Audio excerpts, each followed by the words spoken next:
Why, hello, and welcome back to another episode of Voice of the Rings. I am your host and guide, Zollin Ironshield, and we're doing a RiseToWar legacy video today, and RiseToWar, the Lord of the Rings phone game, that it's like a giant risk board. So today, I would like to take you guys through the Barracks.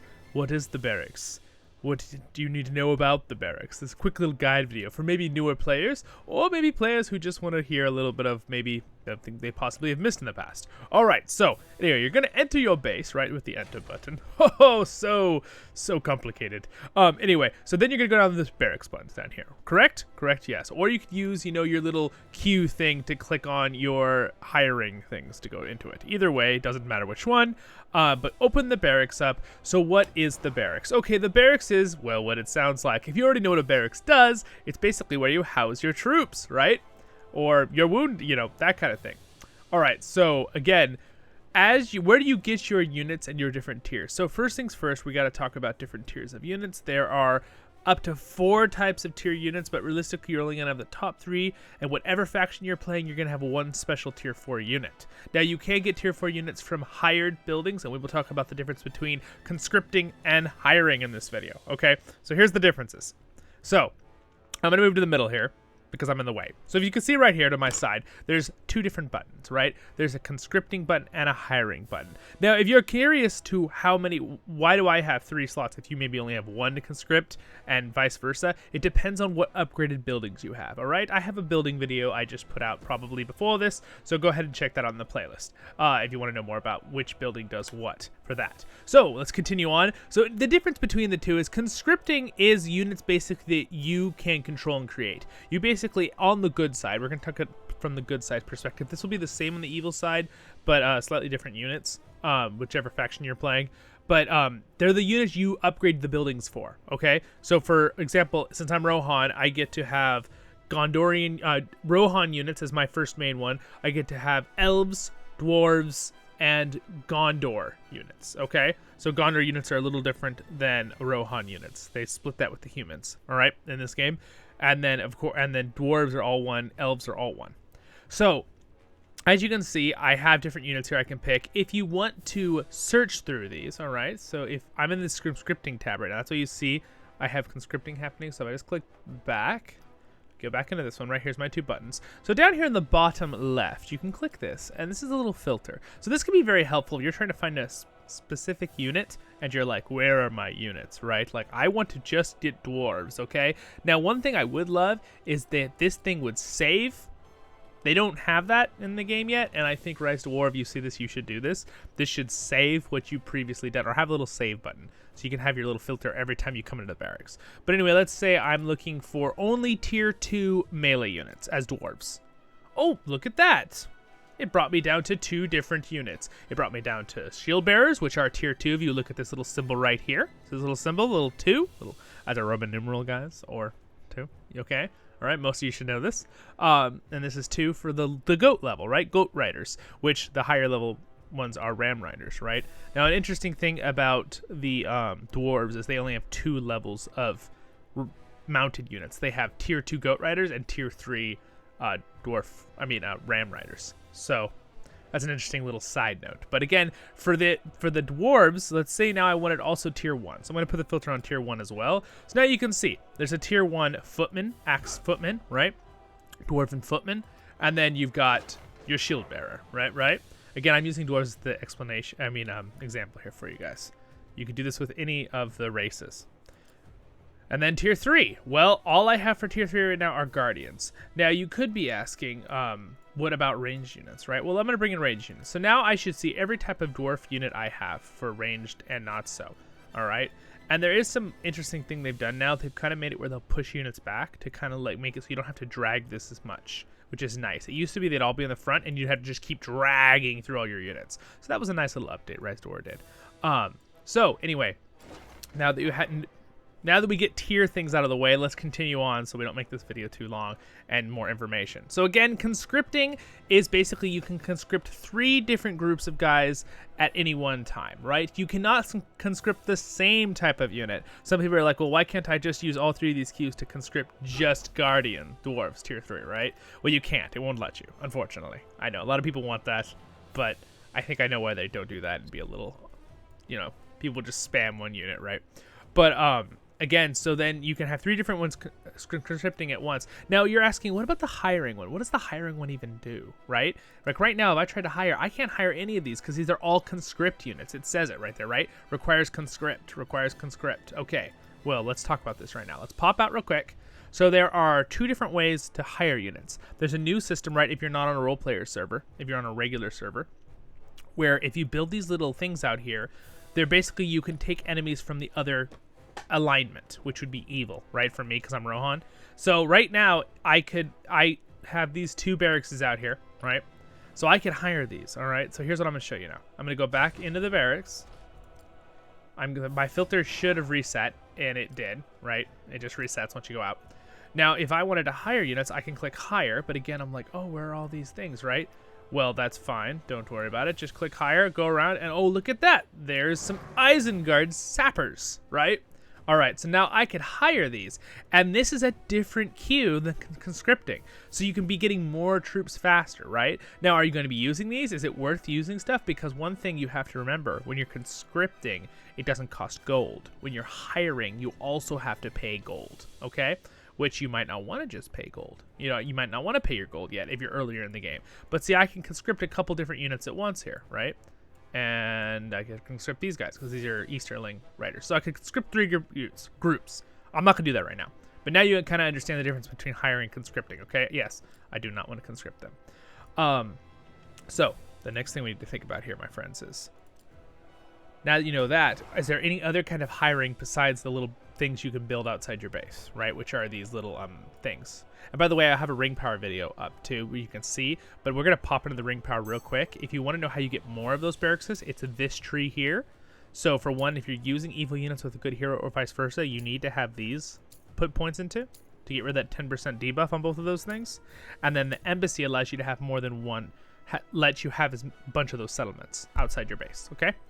And this one allows you to have more evil commanders or good, depending on what alignment you are. So this is good to know that for this particular thing. We'll just shout that out real quick.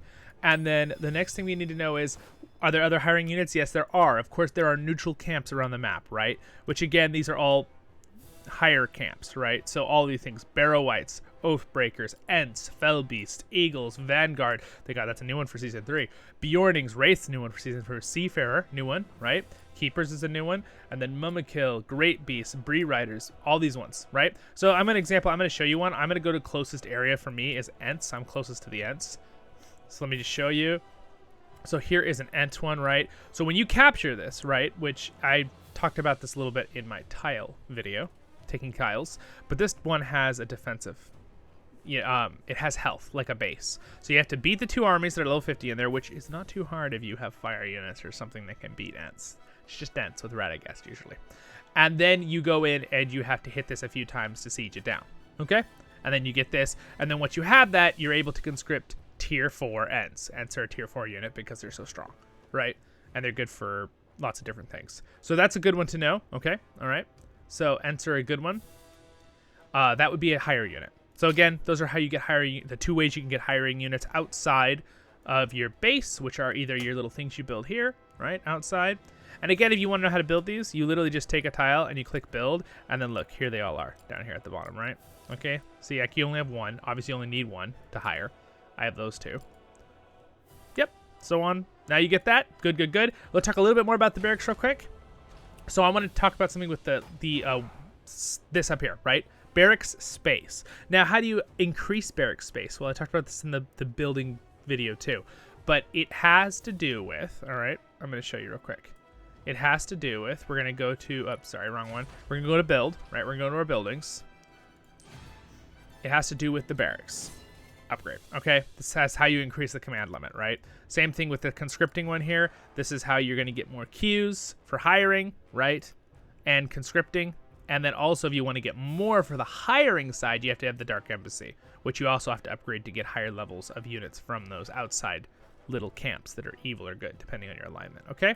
So those are the ones you have to worry about for this particular barracks stuff. But again, and then Apothecary, that's a healing thing. We're not going to talk about that right now. But again, barracks, okay? This is where you get more alignment room.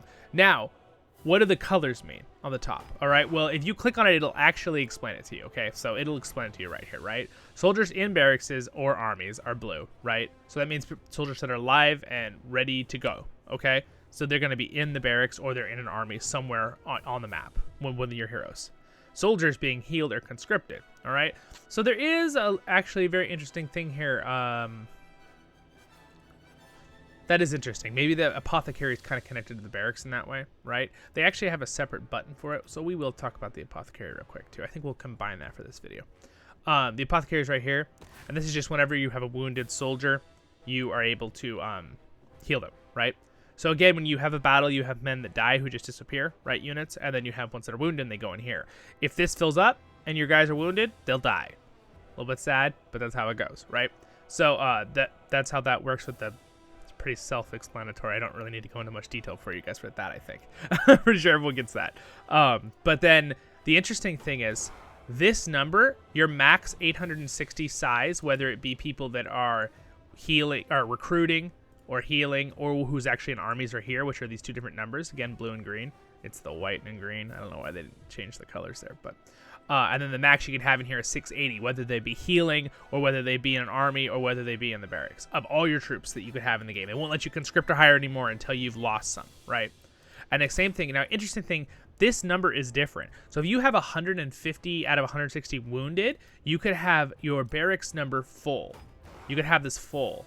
All right, so not the ones that are being healed in the apothecary, but the ones that are wounded still that you haven't healed yet. So there is a way you can do a little roundabout circle where if your barracks is full and your apothecary is half full, let's say you have a battle, some are wounded, they go into the apothecary, now you can start conscripting in here, and if you lose more, you can start healing in the apothecary, and you can kind of rotate and almost have more troops that way, if that makes sense. You can have a little rotation because that 160 in the apothecary is addition to this 680 in here. Okay, so that's a lot of people probably don't know that. That's a really good little trick.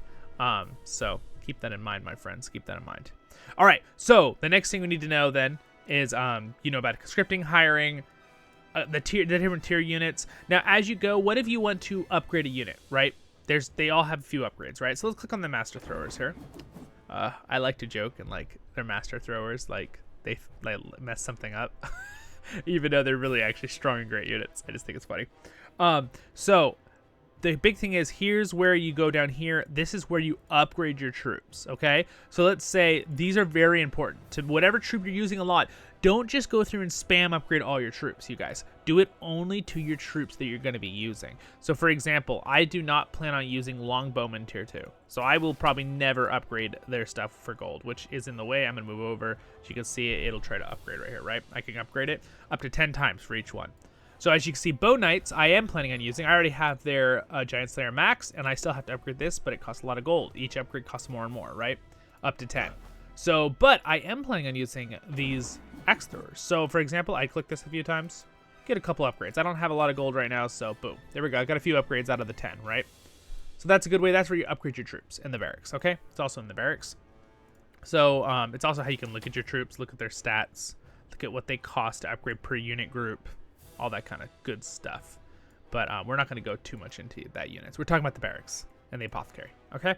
So I think that we covered a lot there, my friends. I hope that helped you out. We did it under 15 minutes, so I just want to talk about it as quickly as I could, where you guys could follow if you're a new player and kind of understand how the barracks works. So basically the barracks is where you conscript. It's where you hire, right? With these little buttons over here.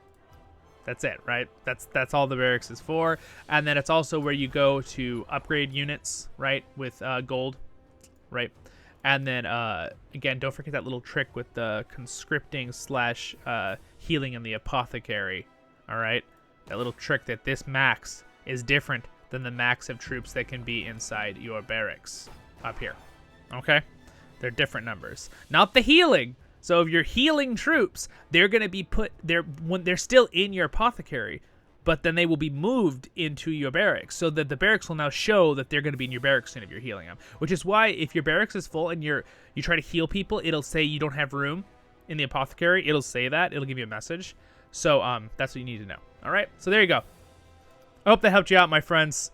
If You guys have a wonderful day in Middle-earth. I am your hosting guide, Zollin Ironshield, as always. I just felt like this might be helpful for you guys. Maybe it wasn't. I hope it was. If it was helpful, give it a like and subscribe. Really helps me out a lot.